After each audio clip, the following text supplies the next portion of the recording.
Mana nih? Gimana sih nih? Lah kok gagal? Mbak. Kok gak bisa? Lah Mbak. ini apa sih? Ya dicuekin. Mbak, maaf. Apa? HP saya. HP mas? Iya. Pantesan dari tadi nggak bisa. Salah Saya ambil ya? passwordnya. Biasa tinggal seret. Nah kan kebuka nih password. Ini nggak bisa dari tadi. Security-nya mantep, Mbak. Oh iya ya masuk ya. Padahal saya mau lihat juga sih mas. Jangan, banyak daftar hutangnya. Aduh.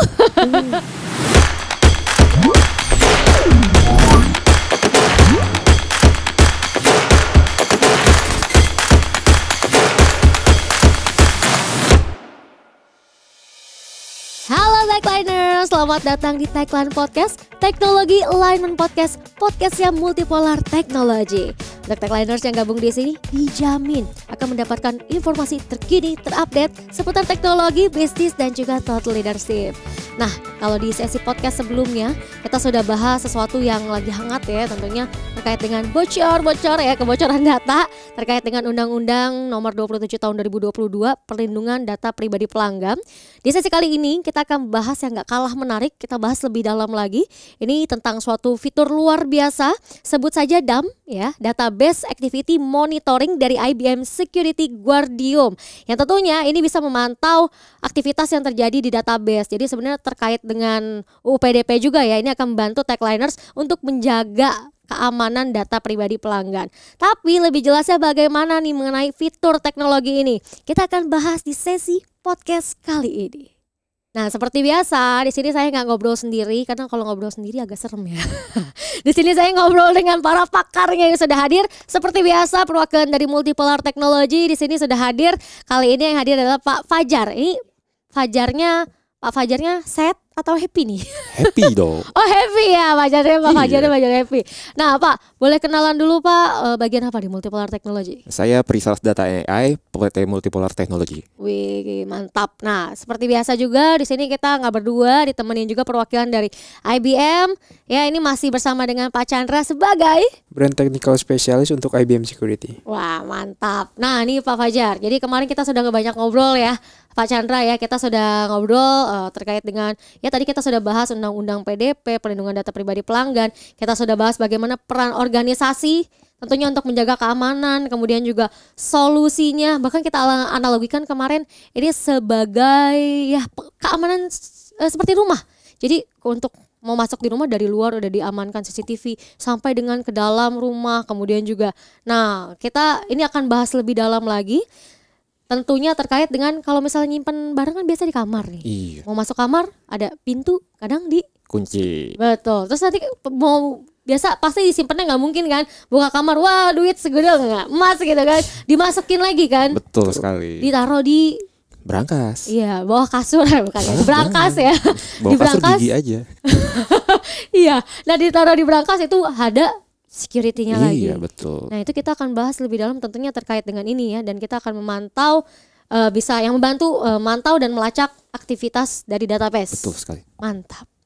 Nah kalau ngomongin menjaga keamanan data pribadi, ini sebenarnya tadi kan kita udah ngomongin keamanan ya, tapi ini ada lagi database activity monitoring. Fungsinya apa, perannya?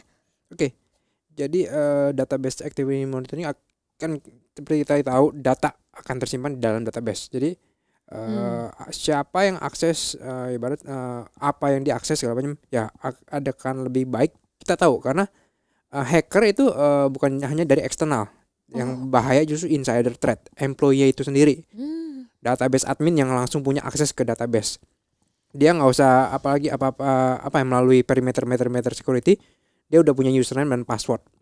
Jadi ibarat itu yang harus dimonitor lebih lebih spesifik karena dia langsung bisa lihat isi database-nya. Oleh karena itu dengan database activity monitoring ya kita monitor user DBA itu user admin tersebut melakukan apa aja. Dia apa saja yang bisa dia lihat itu. Dan itu juga kita bisa limit. Jadi nanti dengan DAM ini kita bisa limit user walaupun dia admin ya kita nggak akan menampilkan misalkan PII data pribadi itu disembunyikan. Jadi walaupun dia admin dia nggak akan bisa lihat apa isi data pribadi tersebut. Itu salah satu contoh yang bisa di-achieve dengan DAM ini. Oke, kayak saya pernah tuh Pak, misalnya mau akses gitu ya data kantor, tapi karena saya bagian ini, saya nggak bisa lihat bagian legal, nggak bisa lihat. Betul. Jadi ada Oke. segregation of duty, role-nya kita define, polisi seperti apa, user ini bisa akses apa aja gitu. Itu kita define dengan DAM ini. Another level dari security lagi ya. Iya betul banget. Oke, mau menambahkan Pak Fajar? Ya kalau dari aktivitas-aktivitas tadi dari Mbak Chandra ini kan memberikan contoh dari role ya, dari role seorang admin. Oke. Admin itu kan belum tentu dikasih semua permission ya. Nah kita balik lagi nih ke sisi user. Ada user yang melakukan aktivitas mungkin mencurigakan gitu. Dia mengakses data yang di luar daripada jam kerja. Oh, jadi bukan hanya siapa aja tapi Behavior ya. Behavior daripada Oh. usernya. Lalu juga data yang diaksesnya. Data yang diaksesnya ini kan data bukan hanya data satu aja, satu jenis gitu kan. Kategorinya kan ada banyak klasifikasinya kan. Nah, dia mengakses data yang tidak merupakan miliknya atau dari tim lain seperti yang tadi Mbak Sandra bilang gitu kan. Dengan legal diakses oleh seorang IT atau DBA, itu seperti sudah tidak mungkin gitu. Oke. Nah, dari si Guardium Database Activity Monitoring ini kita bisa melakukan proteksi dari 3 tahap tadi. Data itu klasifikasikan terlebih dahulu gitu kan, termasuk yang mana, lalu akses daripada usernya dibatasi. Nah, itu nanti ada journey-nya tuh.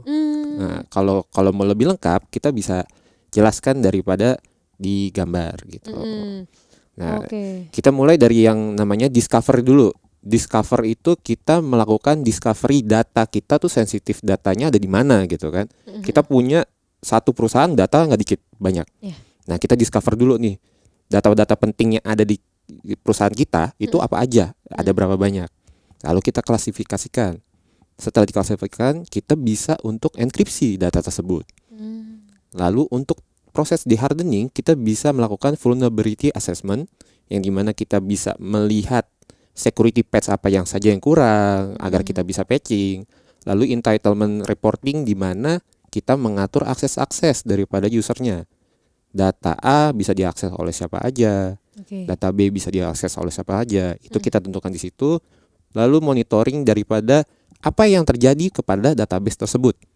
Seperti yang tadi saya bilang, jam sekian user ada yang mengakses data A, itu di luar daripada jam kerja. Itu satu yang perlu di monitoring, behavior monitoring seperti tadi. Yang kedua, itu kita bisa langsung melakukan blocking atau quarantine. Misalkan memang tidak diperbolehkan untuk mengakses data legal oleh tim IT atau segala macam yang melanggar akses tersebut. Yang terakhir adalah ketika data itu bisa diakses, data itu bisa kita masking. Kenapa di-masking? Ya, saya bisa mengakses data, tapi data itu termasking yang daripada tidak bisa dibaca. Oh, bisa dibaca. Iya, gitu. Jadi ibarat katanya kayak password. Password itu bisa di-masking, jadi atau bisa di random, diacak gitu. Jadi sama sekali tidak bisa kebaca datanya.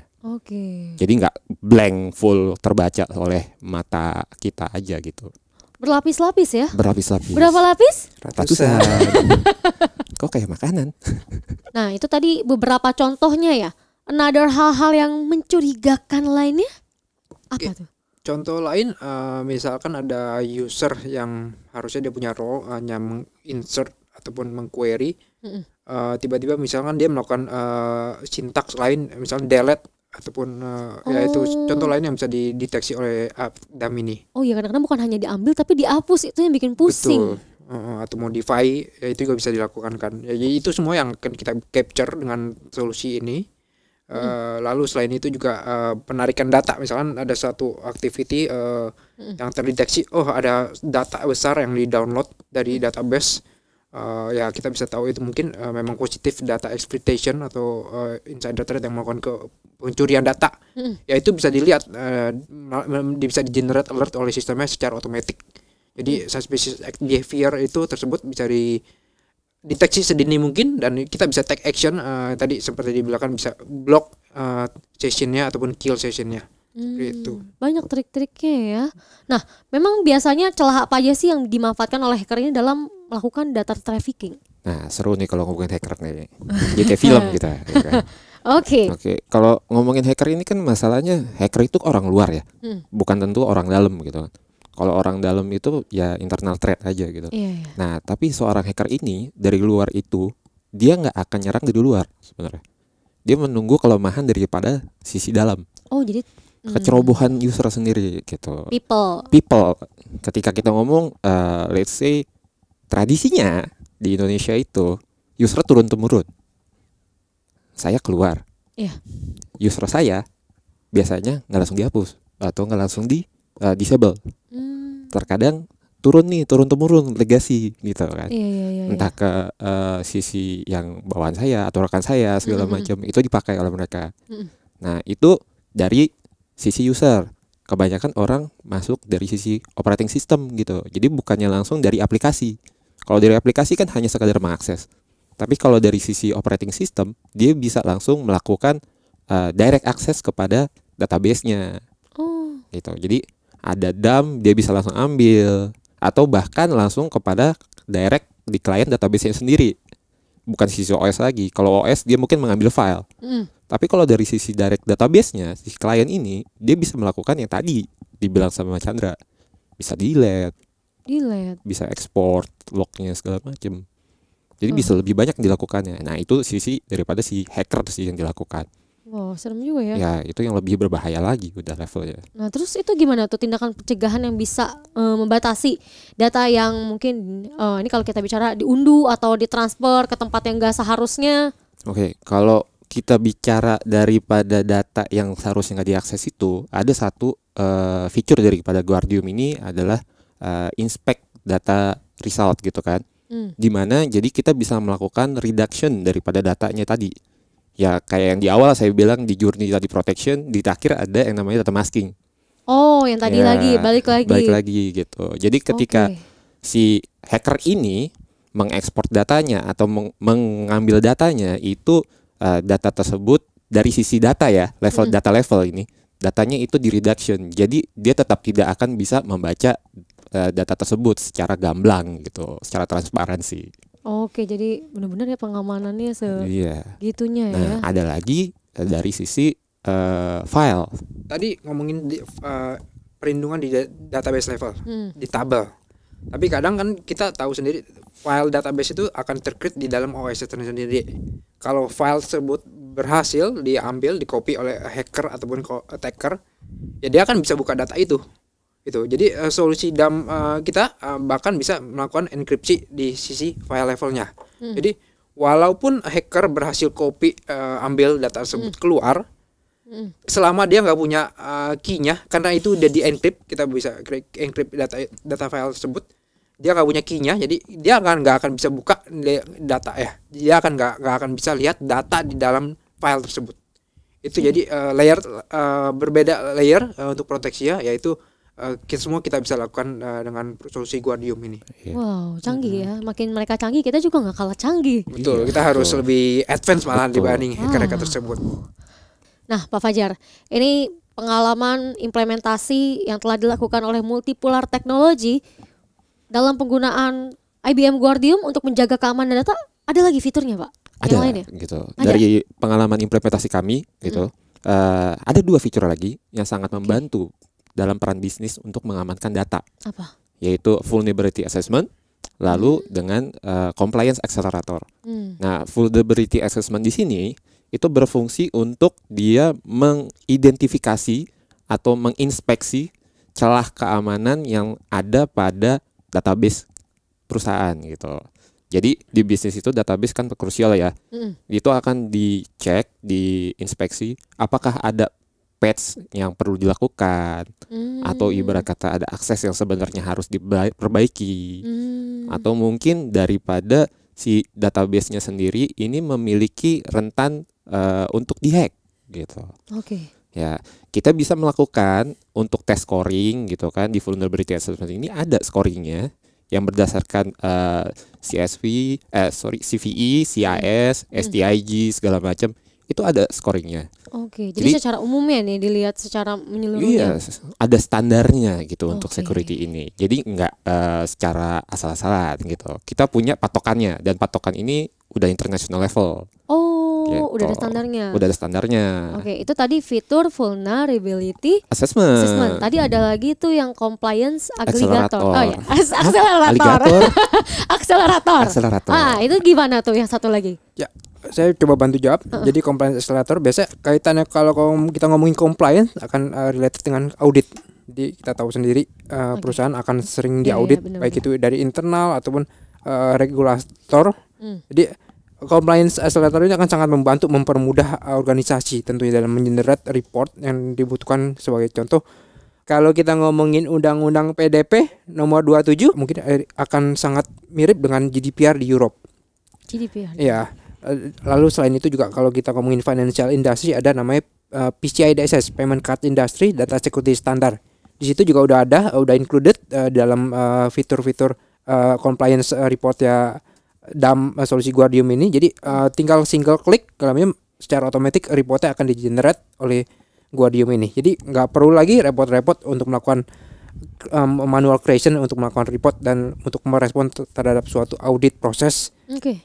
Dan secara efektif timenya juga akan sangat membantu jauh lebih cepat. Iya, jadi Gitu sih. kayak nggak perlu repot-repot harus lagi, costnya harus ya kesana bikin lagi, gitu ya. bikin lagi kolek-kolek data dari sana sini, iya. Oh. bikin lagi itu template-nya juga bermacam-macam untuk audit kan beda-beda, betul. Jadi udah Oh, jadi mempermudah lah, mempermudah tim betul. audit bahkan ya. Betul Yes. sekali. Oke, tapi tadi dua fitur tadi udah sempat diimplementasikan tentunya ke perusahaan-perusahaan di luar sana mungkin oleh Multipolar Technology. Sudah.